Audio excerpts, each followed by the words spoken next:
Kalena dhammat sawanang etammang kalamuttamang. Video part 6 Meiji Keo, perjalanan beliau dalam mencapai kebangkitan spiritual dan pencerahan. Kompilasi berasal dari bahasa Thai dan ditulis oleh Biku Dik Silaratano. Alih bahasa ke Indonesia oleh Kalia Siri. Tidak ada informasi mengenai penerbit dan tahun pencetakan buku ini. Pada video part 6 ini akan dibacakan bagian kedua mentas dengan 3 bab menggemparkan sarang ular, hanya mengambil air, dan melewati pintu akses. Jadilah biarawati dalam arti yang paling hakiki, sejati. Jangan engkau merusak sumpahmu dengan bercampur dengan kerikil berbau busuk kehidupan duniawi. Maka dari itu, jangan menoleh balik merindukan rumah dan keluarga. Mengacaukan sarang ular. Keo kecil melewatkan musim hujan dengan bekerja di sekitar rumah dan bermain bersama sepupunya. Ia adalah anak perempuan yang riang, bahagia, tetapi ia merindukan kehadiran ibunya yang tenang dan menyejukkan. Ia bekerja keras untuk menyenangkan hati ayahnya, Bunma. Tetapi tampaknya ayahnya seringkali terganggu oleh kekalutan batin. Ia seringkali meninggalkan rumah pagi hari dan tidak kembali sampai tengah malam. Pada hari Uposatha, Keo mengikuti sanak wanita ke Wat Nong Nong dan menyertai ibunya mengerjakan tugas sehari-hari. Mengobrol tak hentinya tentang kehidupan di rumah. Apa yang ia katakan membuat Meiji Keo khawatir. Kebiasaan suaminya menghilang bukanlah hal biasa. Dan dari apa yang digambarkan Keo, tampaknya suaminya setiap kali pulang dalam keadaan mabuk. Meiji Keo memutuskan, demi anak perempuannya, ia harus mengunjungi rumahnya sesekali, membantu pekerjaan rumah tangga dan mengawasi situasi. Memasuki rumahnya, yang pertama ia perhatikan adalah suaminya tidak ada. Meiji Keo menghabiskan waktu seharian membersihkan, mencuci, dan memasak untuk anak perempuannya. Tetapi Bunma tidak nampak. Waktu bulan terakhir dari retretnya, Meiji Keo pulang ke rumah seminggu sekali. Tetapi tak pernah melihat suaminya. Kabar angin yang sampai ke telinganya adalah suaminya sedang menjalin hubungan rahasia dengan wanita lain dari desa lain.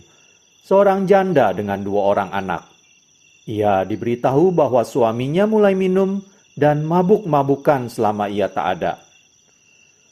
Meiji Keo mulai jijik dengan kelakuan suaminya.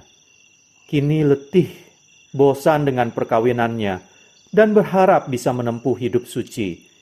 Pikiran untuk kembali ke rumah tak tertahankan baginya. Sementara Meiji Keo secara moral wajib mentaati janjinya, suaminya gagal mentaati Pancasila dan membahayakan masa depan perkawinan mereka. Karena retret mendekati hari-hari terakhir, Meiji Keo menderita sekali memikirkan tindakan selanjutnya. Ia merasa tidak ingin kembali ke kehidupan perkawinan, tetapi ia amat peduli akan kesejahteraan anak perempuannya. Ia ingin tetap dekat dengan Keo, membimbing dan menenteramkannya.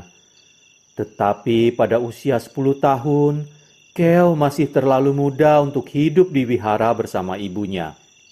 Di samping itu, setelah melepaskan semua harta milik duniawi, ia sama sekali tidak memiliki harta untuk menyokong anak, tetapi hanya ransum sehari-hari yang mencukupi untuk 1 orang saja. Perlahan-lahan, setelah beberapa minggu mempertimbangkan masak-masak, timbul ide dalam pikiran Meiji Keo bahwa ia dapat mengkombinasi baik kehidupan rumah tangga dan dunia wihara ke kehidupan sehari-harinya. Melewatkan siang hari di rumah sebagai istri dan ibu, ia bisa memenuhi tugas keduniawian, melewatkan malam hari di wihara, larut dalam meditasi. Ia bisa mengejar tujuan spiritualnya. Rencananya tampaknya tidak kolot dan tidak realistik. Tetapi ia ingin, bahkan nekat untuk mencobanya. Sesuai dengan perjanjian, Meichikyo kembali ke rumah pada hari terakhir Wasa. Meskipun demikian, ia tidak melepas baju putihnya. Ia juga tidak melepaskan sumpah pentahbisannya. Ia tetap seorang Meichi yang ditahbiskan, tetapi memakai rok hitam dan baju putih di atas jubah putihnya, menyamarkan maksud yang sesungguhnya. Ia menghabiskan pagi dan sore bersama Keo, menyelesaikan tugas harian rumah tangga, dan memasak makan malam. Ia berencana melayani keluarganya makan malam, dan kemudian cepat kembali ke wihara sebelum senjakala. Ketika Keo dan Bunma duduk makan, ia menyajikan makanan, tetapi menahan diri untuk tidak makan karena ia melanjutkan diri mematuhi latihan kebiarawatian untuk tidak makan setelah tengah hari. Ketidakhadiran Meichikyo membangkitkan kemarahan suaminya. Ia minta penjelasan alasan dari kelakuannya dan memerintahkannya untuk duduk dan makan. Ketika ia menolak, suaminya melompat dari kursi dan mencoba menangkap lengannya.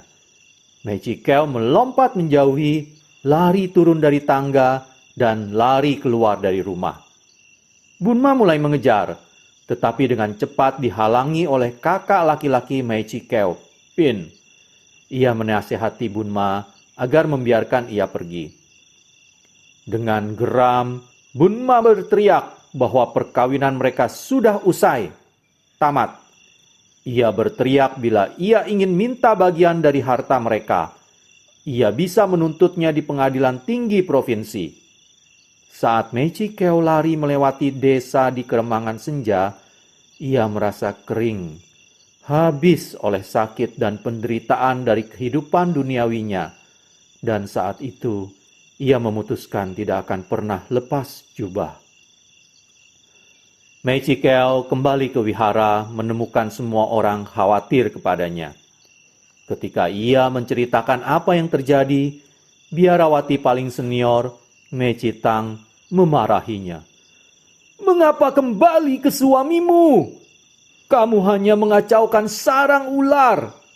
Ambil pelajaran dan berhenti menempelkan tanganmu pada api. Meskipun kamu tidak terbakar, tetapi reputasimu akan terbakar." Meichikyo bertekad memutuskan semua kontak dengan suaminya. Tetapi kakaknya menyuruhnya membereskan semua urusan yang berhubungan dengannya terlebih dahulu. Mengindahkan nasihat kakaknya, ia kembali ke rumahnya beberapa hari kemudian untuk merundingkan penyelesaian resmi perkawinan mereka. Suaminya tidak dalam suasana kompromi. Ia menuntut bahwa semua yang Tapai dapat semenjak perkawinan mereka adalah sah milik suami. Yang tersisa adalah memutuskan apa yang harus dilakukan pada harta benda yang ia warisi dari orang tuanya. Setelah melepaskan duniawi dan semua benda materi miliknya, Meichikyo merasa wajar, bahkan berterima kasih, memberikan semua yang dimilikinya kepada Bunma dan tidak minta apapun, kecuali agar ia diizinkan memiliki pisau kecil yang selalu ia pakai untuk memotong biji sirih. Suaminya dengan cepat menjawab dengan pedas bahwa Tapai mendapatkan pisau itu sewaktu mereka menikah, karena itu menjadi milik suaminya. Dengan penolakan terakhir itu, Meichikyo sepenuhnya membelakangi kehidupan rumah tangga dan melepaskan semua harta benda duniawi tanpa kecuali. Setelah mengakhiri persetujuan, Meichikyo bicara secara pribadi dengan anak perempuannya. Dengan hati-hati dan detil, ia memberitahu Keo kecil tentang kejadian yang membentuk kehidupan mereka dan minta kesabaran dan pengertiannya. Menyadari keinginan ibunya untuk meninggalkan rumah selamanya, Keo kecil memohon dengan kepolosan kanak-kanak agar diberi kesempatan menemani ibunya dan hidup bersama dengannya di wihara. Dengan hati berat oleh simpati, Mechikel menggambarkan kondisi keras kehidupan biarawati. Ia menjelaskan bahwa kini ia telah memberikan semuanya kepada ayahnya. Ia tidak mampu menyokong anak perempuannya. Di samping itu, wihara bukanlah tempat untuk membesarkan anak. Dengan lembut, tetapi memaksa, Mechikel meminta anaknya agar tetap tinggal bersama ayahnya untuk sementara waktu. Ia menjelaskan bahwa ayah Kel memiliki sumber untuk merawatnya, memenuhi keperluannya, dan memastikan Kel bahwa kekayaan dan propertinya akan menjadi hak warisannya. Bila Kel dewasa, ia boleh, bila ia mau, hidup bersama ibunya. Mechikel akan menyambutnya dengan hati terbuka dan menjadi pembimbing spiritual dan teman seumur hidupnya. Ragu, namun patuh, Kel akhirnya menerima permintaan ibunya agar tetap tinggal bersama ayahnya. Mechikel berjalan kembali ke wihara dengan suasana hati diam dan termenung, tafakur.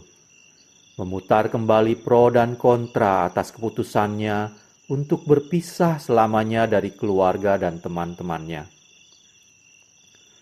Pada akhirnya, pikirannya selalu berhenti di Pangeran Siddhartha yang meninggalkan istri dan anaknya dan tahta warisannya demi menjalankan kehidupan spiritual, tak dibebani oleh masalah duniawi. Meskipun ia meninggalkan kemuliaan dunia, tugas sebagai orang tua, ia melakukan hal itu demi tujuan mulia, terluhur, tak terkondisi, yakni kebangkitan kebenaran Dhamma dan penghancuran total siklus kelahiran dan kematian, menjadi makhluk yang tercerahkan sepenuhnya. Pencapaian Sang Buddha melebihi semua pengorbanan semua makhluk dan semua kaidah duniawi. Membebaskan diri dari penderitaan, beliau telah membebaskan makhluk hidup yang tak terhitung jumlahnya yang melakukan hal yang sama. Dengan tujuan akhir menjalani kehidupan suci, sudah jelas dan tak dapat diubah, terpancang dalam pikirannya. Mechikel terinspirasi untuk tabah mengikuti jejak langkah Sang Buddha. Dengan seksama, amatilah aliran dan surutnya pengaruh yang menodai batinmu. Jangan biarkan ia menipumu dengan begitu mudah. Bila engkau cukup ahli menangkap gerakan mereka, engkau akan mengubah kekuatan negatif mereka menjadi energi spiritual positif. Hanya mengambil air. Tindakan Mechikel yang berani menimbulkan kehebohan di masyarakat yang berdekatan dengan Ban Huaisai. Pihak yang berkepentingan dari kedua belah keluarga menyuarakan pendapat keras. Sebagai wanita desa, para biarawati di Wat Nong Nong tidak bisa menghindar dari keterlibatan dengan drama tanpa henti. Mereka mendukung keputusan Mechikel, kebanyakan malah mendorongnya. Tetapi situasi menarik perhatian yang tak diinginkan dalam komunitas mereka, sehingga melibatkan urusan desa ke dalam kehidupan wihara. Gangguan mencampuri urusan yang tak diharapkan lebih lanjut dipicu oleh dekatnya jarak wihara ke desa. Solusi yang masuk akal karenanya amat diperlukan untuk melindungi keharmonisan batin dari gangguan yang ditimbulkan urusan duniawi akibat kepedulian penduduk. Merubah lokasi mulai menjadi kemungkinan serius bagi biarawati untuk menjauhkan diri mereka. Mechi Tang yakin bahwa komunitas religius demi kesejahteraan jangka panjang harus pindah cukup jauh, sehingga urusan penduduk tak lagi bisa mengganggu ketentraman lingkungan sehari-hari. Ajahn Kampan, kepala wihara Wat Nong Nong, adalah murid lama dari Ajahn Sao Kantasilo dan seorang biku Dutangga yang dihormati karena disiplin yang keras dan kecakapan meditasinya. Sebagai kepala wihara dan pembimbing batin bagi murid-muridnya, Ajahn Kampan memikul tanggung jawab atas kesejahteraan pasamuan sangga. Karena biku-biku juga dirugikan oleh kejadian setempat, Mei Chi Tang dan Mei Chi Ying mendiskusikan masalah ini panjang lebar dengan Ajahn Kampan. Akhirnya, keputusan berada di tangan Ajahn Kampan. Setelah konsultasi tertutup antar biku dan biarawati, beliau memilih pindah ke jajaran gunung di dekatnya bersama dengan mereka yang ingin menemaninya dan membangun wihara hutan baru. Gunung Pukau terletak di jajaran kecil kaki Bukit Phupan, 6 mil dari barat laut Ban Huai Sai. Sejak zaman dulu, jejak kaki dan pedati kerbau, tanah lapang yang tidak rata, membuatnya jadi daerah terasing dan tujuan yang sukar dicapai oleh pendatang biasa. Bagian atas pegunungan ditutupi oleh pasir batu tebing padat yang berjatuhan dengan cepat dari 20 atau 30 kaki ke lereng hutan bambu tinggi yang lebat dan kayu keras. Strata atau lapisan batu masif membentang sepanjang kepanjangan tebing berwarna coklat tua, tertutup oleh lumut kering yang melekat di permukaannya. Tebing yang menonjol menutupi lereng di bawahnya, membentuk ceruk alami dari gua atau ngalau yang terbuka lama di bawah batu yang menggantung, melindungi dari matahari yang terik dan hujan. Kekurangan tempat tinggal yang cocok, awalnya biku-biku dan meci tinggal di gua tanah, membuat panggung sederhana terbuat dari bambu, berdiri di atas kaki yang tingginya berapa kaki di atas tanah yang lembab. Di sana mereka tinggal dan meditasi. Masing-masing di lokasi terpisah. Tidak memiliki toilet, mereka buang air kecil dan besar di tepi tebing. Ditonton oleh monyet-monyet yang merasa terhibur menyaksikannya dari pohon. Air merupakan kebutuhan fundamental dan masalah utama. Persediaan terdekat berada sekitar setengah jam jalan dari gua ke sungai yang jatuh berurai melalui cekungan dangkal di antara dua alur. Diputuskan, berdasarkan persetujuan bersama, bahwa biarawati muda diberi tugas mengambil air untuk seluruh komunitas, sementara biku bekerja dengan petani setempat untuk membangun struktur dasar untuk meletakkan fondasi untuk sebuah wihara baru. Setiap hari setelah makan, Mei Chi Kel membantu biarawati lain melaksanakan kewajiban air mereka. Ia mengambil 2 ember, menggantungnya dengan pikulan bambu, dan mulai berjalan. Tangga menurun, sempit menyilang oleh akar pohon dan batu yang menonjol, sampai ia mencapai sungai kecil. Ia berlutut di tepi dan mengamati ketika ember dipenuhi dengan air dingin, segar. Memancang 1 ember penuh air ke masing-masing pikulan, ia memusatkan muatan pada salah satu bahu dan jalan naik kembali. Melewati akar dan batu besar, hati-hati agar tidak menumpahkan muatan yang berharga. Ia mencapai gua, letih dan kehabisan nafas, tetapi bersiap melakukan perjalanan lagi. Setelah mengosongkan ember, ia kembali ke sungai untuk muatan lain, dan kemudian kembali memuat lagi. Mengambil air adalah pekerjaan yang melelahkan, merupakan rutinitas yang harus dilaksanakan setiap hari. Berjalan dengan susah payah ke bawah, kemudian naik ke atas, ke bawah, kemudian ke atas. Setiap hari Mei Chi Kel mengikuti rutinitas, dan tekadnya tak pernah tergoyahkan. Bertekad mengubah sifat keduniawian yang merugikan, yang berlawanan, menjadi kebajikan rohani. Ia meditasi Buddha sewaktu jalan. Dengan senyap melakukan Buddha dengan 1 langkah, langkah berikutnya. Begitu batinnya tenang, ember terasa lebih ringan dan kerja lebih ringan. Begitu batin telah terbuka, membawa air menjadi tugas sederhana, tidak lebih dan kurang daripada yang ia kerjakan. Di sini dan sekarang, di saat ini, satu langkah kewaspadaan setiap waktu. Kadangkala kakak-kakak Meichikeu datang menjenguknya ke Gunung Pukao. Mereka terkejut dan cemas melihat kondisi tempat tinggalnya dan kesulitan yang harus ia hadapi. Mereka mencintai adik perempuannya dan bermaksud memperlihatkan rasa solidaritas mereka. Sehingga mereka membantu biarawati mengambil air dari sungai, mengangkatnya naik ke gunung, 2 ember berat setiap kali. Tetapi jumlah air yang dikumpulkan tidak cukup memenuhi kebutuhan 6 orang biku dan 5 orang meci.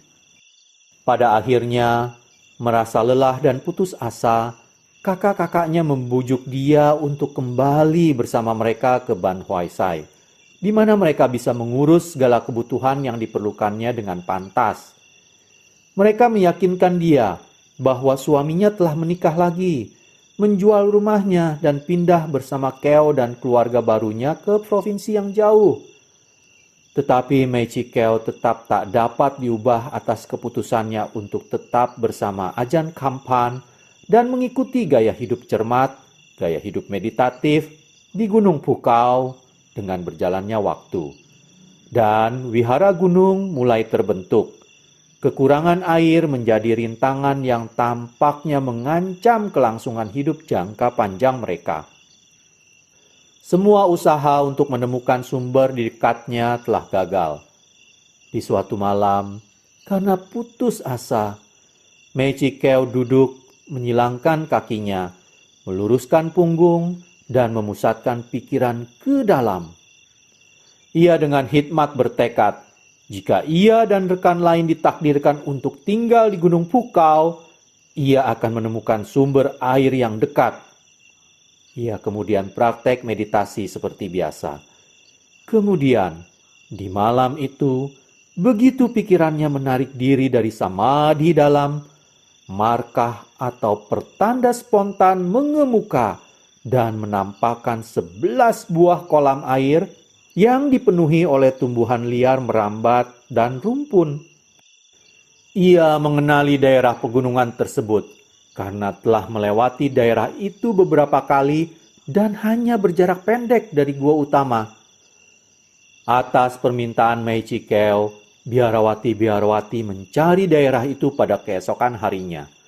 Seperti yang diindikasikan Meichikeu, mereka menemukan banyak kolam air di bawah tumbuhan air yang tebal. Dengan gembira, Ajahn Kampan meminta biarawati dan penduduk setempat memotongi tanaman rambat dan rumput dan menggali sedimen atau kotoran dari dalam kolam. Beberapa di antaranya memiliki kedalaman 20 kaki. Ketika kerja telah usai, mereka menemukan air segar yang cukup untuk memenuhi segala kebutuhan biku dan meici sepanjang tahun. Orang menderita karena mereka menggenggam dan tak mau melepas. Ketidakpuasan akan mengikuti kemanapun mereka pergi. Lihat baik-baik batinmu sendiri, dan belajarlah bagaimana melenyapkan penyebab dari penderitaan. Melalui pintu akses. Ketika tinggal di tebing di Gunung Pukao, Meichikeu menemukan banyak keanehan dan fenomena tidak lazim saat meditasi di malam hari. Mereka begitu luar biasa, menakjubkan. Hal-hal yang tidak pernah ia alami sebelumnya. Begitu ia muncul sejenak dari samadhi dalam, Meichikeu menemukan pikirannya memasuki dunia yang akrab dari persilangan energi-energi spiritual. Sebuah dunia yang dihuni oleh makhluk hidup non-fisik di alam yang tak terhitung jumlahnya. Beberapa dari makhluk ini berasal dari daerah hitam dan rendah, di mana mereka menderita akibat dari perbuatan buruk mereka. Yang lain datang dari belahan agung, tinggi, yang bersinar dihuni oleh dewa-dewa dan Brahma-Brahma. Adalah melalui meditasi mengantarnya membuka pintu, di mana hati batinnya merasakan tarikan dari lapangan kekuatan yang bersaing, masing-masing berlomba menarik perhatiannya. Ajanman menyebutnya akses konsentrasi, memperingatinya betapa rentannya ia untuk membedakan energi-energi spiritual yang mungkin ia masuki di sana. Dan betapa ia harus membangun kendali mantap atas pikirannya sebelum melangkah keluar dari pintu itu. Sementara Mei Chikel mengindahkan nasihat Ajanman, ia penasaran dan sifat alaminya suka berpetualang. Ia tak dapat menahan godaan untuk bertualang keluar dan melihat-lihat ke sekeliling. Apa yang ia saksikan, keduanya mempesona dan menakutkannya. Arwah tak berwujud memanggil, ada yang melolong, yang lain menjerit atau menangis. Mengepungnya, mengemis, memohon agar diselamatkan dari retribusi atau balasan yang mengerikan dari kejahatan mereka sendiri. Rupa dan wajah menempel kepada mereka bagaikan bungkusan kafan, sisa atau bekas bayangan menyerupai setan akibat dari beberapa keberadaan masa lampau. Beberapa kehidupan lama yang mengikuti mereka ibarat cendera mata mematikan dari perjalanan yang belum habis. Semuanya memohon perhatian, simpati, keagungannya. Beberapa gerakan akan menyinarkan cahaya harapan ke dalam sudut kegelapan dari alam keberadaan mereka. Seringkali arwah tak berbentuk dari binatang yang disembelih muncul dalam penampakan meditatifnya. Mengemis bagian dari kebajikan spiritualnya untuk membantu mengatasi penderitaan hebat mereka. Larut di suatu malam, segera setelah Mei Chikel menarik diri dari samadhi, kesadaran tak berwujud dari kerbau yang baru-baru ini disembelih muncul di hadapannya. Meraung dalam kesakitan dan meratapi nasibnya. Terpotong dalam penampilannya, seperti bayangan hantu yang muncul tiba-tiba. Kerbau segera menceritakan kisah sedihnya.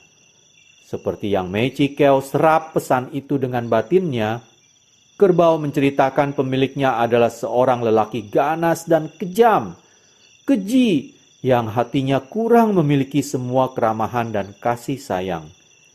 Ia seringkali memperkejakan kerbaunya, menarik bajak atau kendaraan dari subuh sampai senja, dan tak pernah memperlihatkan penghargaan atas kerja keras binatang. Di atas itu, majikan yang tidak memiliki belas kasihan ini memukuli dan menyiksa kerbaunya terus-menerus. Pada akhirnya, binatang malang ini diikat pada sebuah pohon dan disembelih dengan kejam demi dagingnya. Sebelum sekarat, menimbulkan rasa sakit dan siksaan yang tak terperi dan tak tertahankan, ia melenguh keras, seolah merobek udara dengan suara yang menyakitkan ketika tengkorak kepalanya berulang-ulang dipukul dengan gada, sehingga akhirnya pingsan, tak sadarkan diri. Kesadaran tak berwujud dari kerbau masih trauma dan melekat pada sisa bentuk lamanya, mengharapkan bagian dari kebajikan dan kebijaksanaan Mei Chikel sehingga ada kesempatan bisa dilahirkan sebagai manusia. Secara naluriah, ia merasakan sifat kasih sayang Mei Chikel. Arwah mencurahkan kumpulan kesakitan dan penderitaan binatang sejenis kepadanya. Kerbau menjabarkan kekejaman yang harus ditahan olehnya, penganiayaan tanpa henti dan pengabaian oleh manusia, dan pelecehan terus-menerus dari binatang lain. Bahkan, seseorang yang hidup dalam kemiskinan yang hina papa tidak harus menderita siksaan dan penghinaan seperti binatang tani. Karena alasan itu, kerbau merindukan untuk dilahirkan sebagai seorang manusia di kehidupannya yang akan datang. Mei Chikel terperanjat mendengar kisah kejam itu. Ia mengenal banyak petani setempat dan menemukan mereka baik hati dan bersahabat. Melalui penampakan samadhinya, ia menaruh kecurigaannya kepada binatang itu. Kerbau mengklaim bahwa majikannya adalah lelaki kejam dan ganas, Dursila. Tetapi hati kerbau tampak jelas penuh kebencian dan dendam, yang mungkin saja menyimpang dari kebenaran. Mechikeu bertanya-tanya, mungkin kerbau itu sendiri yang berkelakuan buruk. Mungkin pemiliknya memukulinya untuk alasan yang baik. Membuka hatinya kepada arwah, ia mengkomunikasikan pertanyaannya. Apakah engkau pernah memakan sayuran yang ditanam orang di kebunnya? Apa engkau mengunyah sayuran yang telah dengan hati-hati ditanam di samping lapangannya? Petani-petani yang tinggal di daerah ini biasanya ramah dan sopan. Mengapa mereka menyiksamu bila kamu tidak bersalah? Tampaknya engkau sendiri berperilaku buruk sehingga menerima perlakuan seperti itu. Benarkah saya? Jawaban dari kerbau yang disembelih amat menyentuh hati Mechikeu. Ia mengaku, saya melakukan hal itu karena ketidaktahuan. Saya bekerja di ladang sepanjang hari dan tak pernah diizinkan makan rumput. Lapar dan lelah mendorong saya makan apa saja tanaman yang bisa dimakan ternak. Semua sayuran tampak serupa bagi saya. Tak pernah terpikirkan oleh saya bahwa tanaman tertentu ada pemilik yang menjaganya. Saya tidak bermaksud mencuri. Bila saja saya mengerti bahasa manusia, saya mungkin tidak akan melakukan kesalahan. Tetapi orang yang jauh lebih pandai dari binatang, hendaknya mereka lebih simpati dan pemaaf terhadap kebiasaan kami. Hendaknya mereka jangan memakai kekuatannya terhadap makhluk lain tanpa belas kasihan, terutama bila melanggar standar kemanusiaan dari kesusilaan moral. Orang baik tidak akan bertindak begitu memalukan dan ofensif.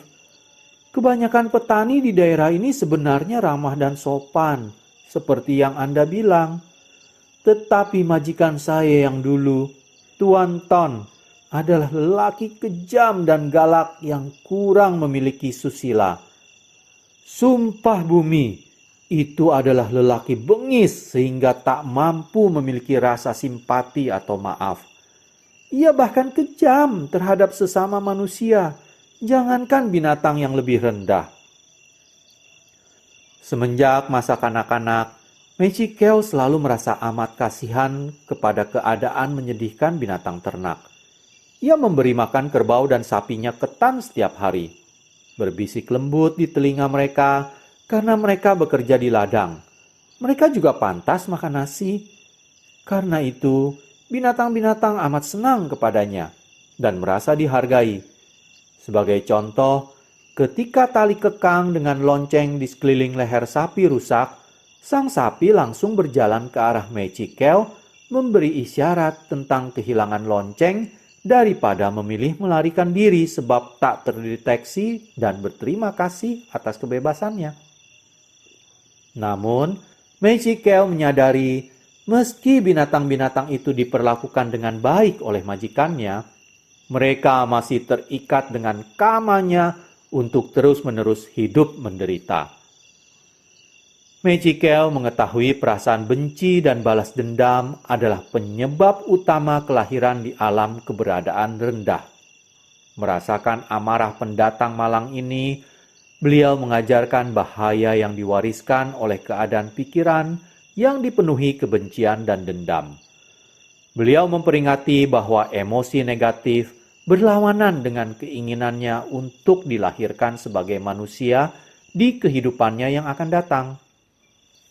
Jika benar-benar berharap dilahirkan sebagai manusia, harus mengendalikan kotoran batin yang merusak itu.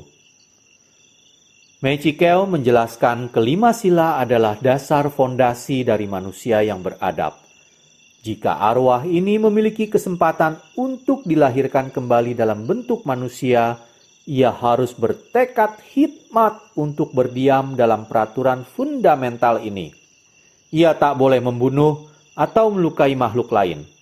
Ia tidak boleh mencuri atau mengambil barang milik orang lain seperti sayuran yang ditanam orang di kebunnya.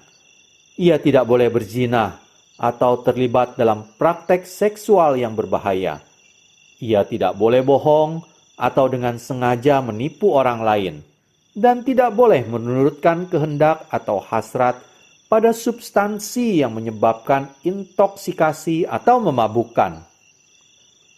Dengan membunuh, mencuri, selingkuh, dan berbohong, engkau bukan hanya membahayakan orang lain, tetapi juga melanggar semangat keterbukaan dan kepercayaan yang membentuk basis dari hubungan manusia, menjadi basis relasi antar manusia. Hasrat intoksikasi termasuk kejahatan karena mengabutkan pikiran dan dengan mudah mengakibatkan keempat pelanggaran lain. Dari pandangan karma, tindakan seperti itu mengakibatkan kelahiran kembali sebagai binatang biasa, setan kelaparan, atau alam neraka.